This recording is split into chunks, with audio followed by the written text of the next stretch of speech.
thread the cap until it bottoms out and then back it out a quarter of a turn. Install your knuckle and do not forget to install your ABS tab. This is a common mistake and it just becomes a headache because you have to take everything back apart or cut a slot in your ABS tab to sneak it in there.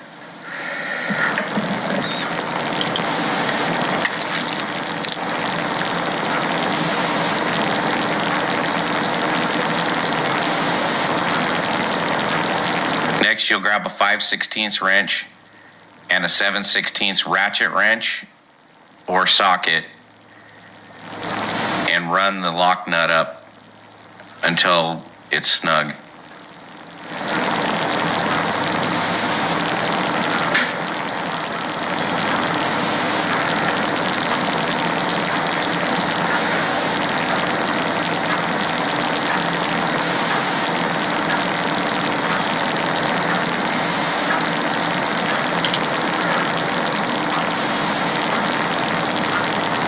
We'll do the same thing for the lower with an 1 1/8" wrench and a 1/2" ratchet wrench.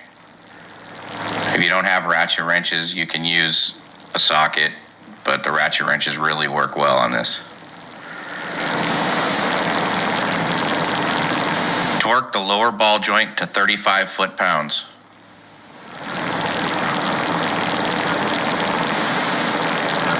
Next, torque your upper ball joint to 70 foot-pounds.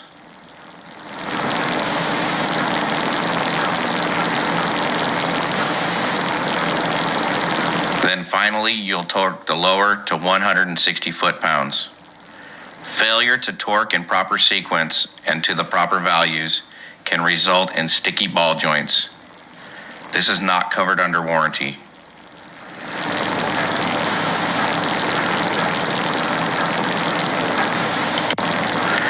After torquing, we will move the knuckle lock to lock and check for clearance between the knuckle and the lower ball joint.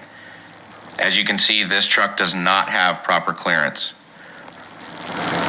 We'd like to see about 1/8 inch of clearance. Clearance your knuckle, then reinstall and re-torque it.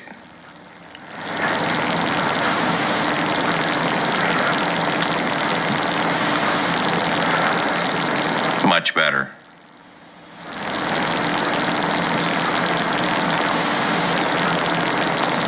Gently clean the rust out of the bore that your hub bearing rides in. Try not to remove any material. Just get the rust and the crud out. Give all mating surfaces a good coating of anti-seize. It's pretty hard to use too much anti-seize unless you live in a vacuum.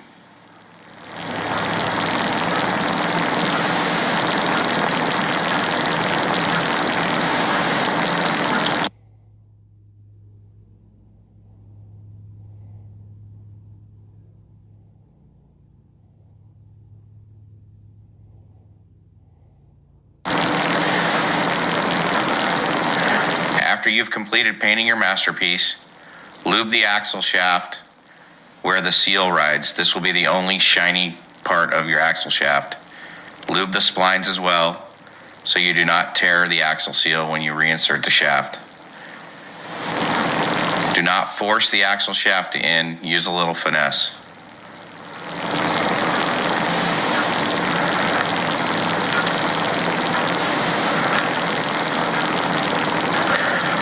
Line up all of the bolt holes, including the dust shield, before seating the bearing all the way in.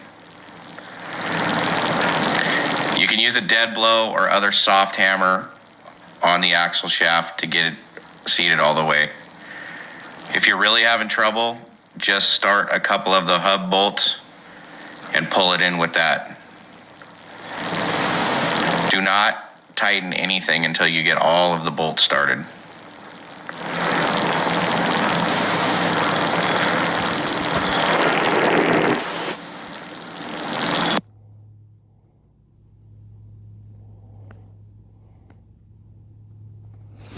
Ball joint with grease.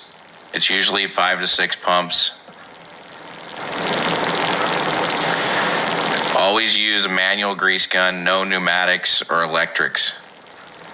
As soon as you feel resistance, stop.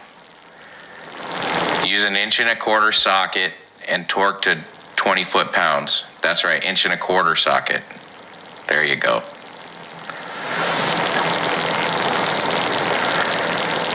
On the lower, you'll need to rotate the axle until you can fit the grease fit gun in there. Just 1 to 2 pumps until you feel some resistance. Always grease with the wheels off the ground. Thanks for watching.